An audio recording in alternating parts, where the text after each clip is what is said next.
sa isang barangay. Habang buhay! Habang buhay!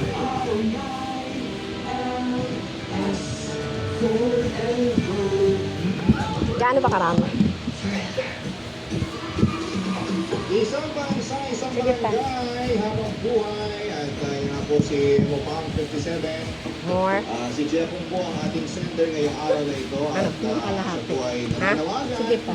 Kung sa limang po nakikinig ang kanyang kaibigan na si Ronnie. Kalahati. At Meron ka na. gusto niyang sabihin na kay sana'y nasa mabuti kang kalagayan. Ano, masasabi ng mga kapuso natin.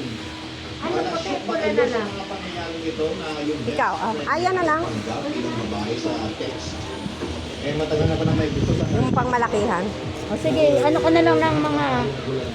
Ay, bulok na. Bulok na. Sa mga nagsasabi na kahula.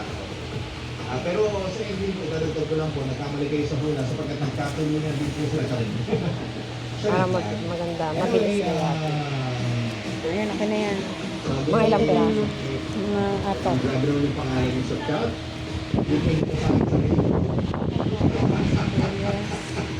Ayun, ano pa? Dito, bata pa lang po ko, pinakikinggan na kita papadali. Huwag ka mag-alala, bata pa lang din ako nun. Ano pa? Si Valenzuela. Okay na to? Si Joshua Katana. Kuya, ito po sa amin. Ay, sorry lang. Gusto ko ba? Bitin!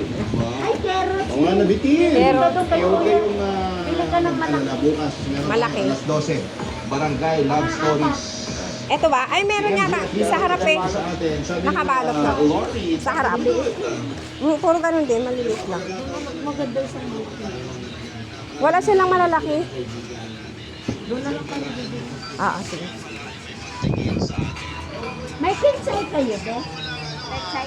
Kinsay. Kenchay.